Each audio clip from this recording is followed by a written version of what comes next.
మన next segment just a minute.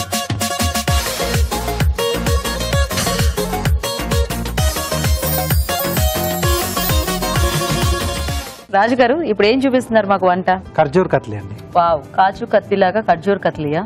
Super.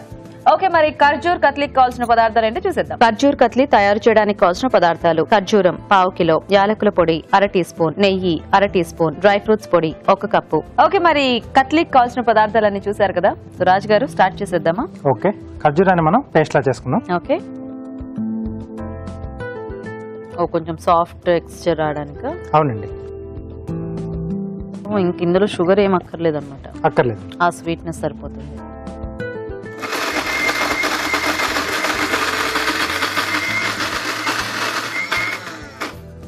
మొత్తం fine paste చేయాలా రాజు గారు? రఫ్ గానే ఉండాలి. సో మీరు అది పేస్ట్ చేసేస్తూ ఉంటారా? మేము ఫాస్ట్ గా చిట్కా చూసేస్తాము. ఓకే ఓకే, మరి ఇప్పుడు మనం ఒక చిట్కా చూద్దాం.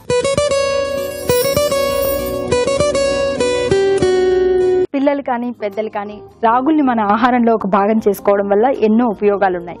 ముఖ్యంగా ఇందులో ఉన్నటువంటి కాల్షియం, ఐరన్ మన శరీరానికి ఎంతగానో మేలు చేస్తాయి. ఎముకలు, కండరాలు బాగా బలిష్టంగా తయారవడానికి చాలా ఉపయోగపడతాయి. సో రెడీయా రాజు గారు? రెడీ చేసేసుకోవాలి. సో నెక్స్ట్ ప్యాన్ లో స్వీట్ ఇష్టమా హాట్ ఇష్టమా సాకేత్ నీకు? బాగా స్వీట్ ఇష్టం కానీ ఈ మధ్య తినట్లేదు. ఎందుకు? అంటే నేను ఆల్రెడీ లడ్డులా అయ్యావని ఎవరైనా అన్నారా?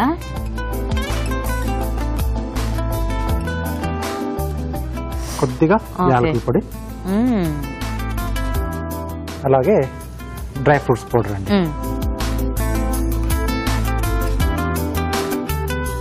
సోనీ, నీకు ఎలాంటి సిచ్యువేషన్స్ లో సాకేత్ గుర్తొస్తాడు తక్కువని? అంటే మెయిన్లీ చిన్నప్పుడైతే కాక్రోచ్ చూస్తే కూడా గుర్తొచ్చేవాడు. మా అన్న పేరు సాకేత్ అని చెప్పేదాన్ని, కాక్రోచ్ పెద్ద వినబడేలాగా. కాక్రోచ్ కనిపిస్తే మా అన్న పేరు సాకేత్ అని చెప్పి అది వెళ్ళిపోతుంది. ఎన్నెల్ కాక్రోచ్ ఏం చేస్తుందో అలా వెళ్ళిపోతూ ఉంటుంది కదా. ఇది నిజంగానే మా అన్న పేరు సాకేత్ అనేది అది పరిగెత్తేది.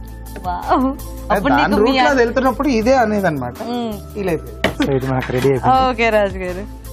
సో ఒక ప్లేట్ కొంచెం నెయ్యి రాసేసుకుని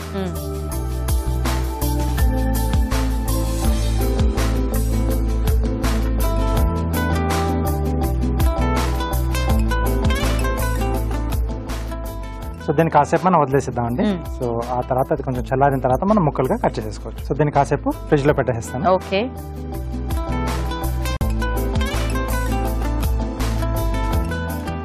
సరే. సో ఇప్పుడు రాజు గారు మేము జాగ్రత్తగా మీరు ఏం చేస్తారో చూస్తాం.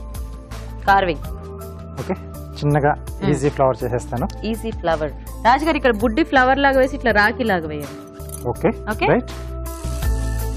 సరే, వా భలే తీశారు సార్. ఆయుధాలు రాజుగారు కదా, బాహుబలి కత్తి తీసినట్టు. సోనీ, రాజుగారు చక్కగా రాఖీ వేస్తూ ఉంటారు. మరి నువ్వు ఒక మంచి పాట పాడతావా? తప్పకుండా.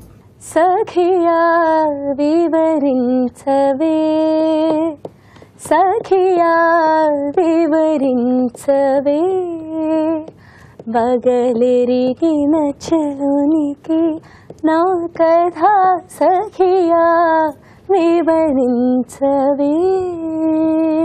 Wow, super. ఈ రోజు బేసిక్ ఎలా అంటే అన్ఎండింగ్ మాటలు, అంటే అన్ఎండింగ్ పాటలు, అన్ఎండింగ్ వంటల్లాగా మంచి భలే ఎంటర్టైన్మెంట్ తెలుసా ఈరోజు. అండ్ మీ అంటే ఇద్దరు పేరెంట్స్ ఇద్దరు కూడా మిమ్మల్ని ఎప్పుడు దేనికి స్టాప్ చేయరనుకుంటారు కదా, అంటే వాళ్ళు ఎలా ఎంకరేజ్ చేస్తారు? నలుగురం ఫ్రెండ్స్ లా ఉంటాం. అది చేయాల్సిన దగ్గర చేస్తారండి, ఏ పేరెంట్స్ అయినా చేస్తారు.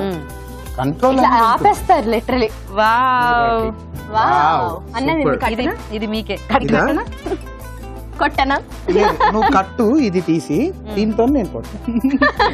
ఆ రాఖీ నీకే గిఫ్ట్ తీసుకో. బాగుందో. చాలా చాలా బాగా చేశారు. Thank you. సో మనం ఇప్పుడు కత్లీ చూసేద్దాం రాజు గారు. తప్పకుండా.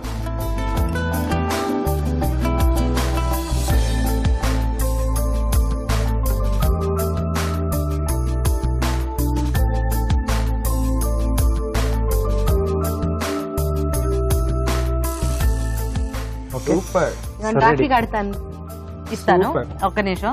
సో చూసారు కదండి, చక్కగా ఖర్జూరంతో కత్లీ కూడా రెడీ అయిపోయింది. మరి టేస్ట్ చూసే ముందు తయారీ విధానం ఇంకోసారి చూద్దాం. ఖర్జూర్ కత్లీ తయారు చేసే విధానం. ముందుగా ఖర్జూరం మిక్సీ పట్టి పేస్ట్ సిద్ధం చేసుకోవాలి. ఒక పాన్ లో ఖర్జూరం పేస్ట్ వేసి వేగనివ్వాలి. దీనిలో యాలకుల పొడి, డ్రై ఫ్రూట్స్ పొడి వేసి బాగా కలిపి దగ్గర పన్నివ్వాలి. ఈ మిశ్రమాన్ని నెయ్యి రాసిన ప్లేట్ లోకి తీసుకుని సమంగా పరిచి కాస్త గట్టి పన్నివ్వాలి. ఆపై ముక్కలుగా కట్ చేసి సర్వ్ చేసుకుంటే ఖర్జూర్ కత్లీ రెడీ.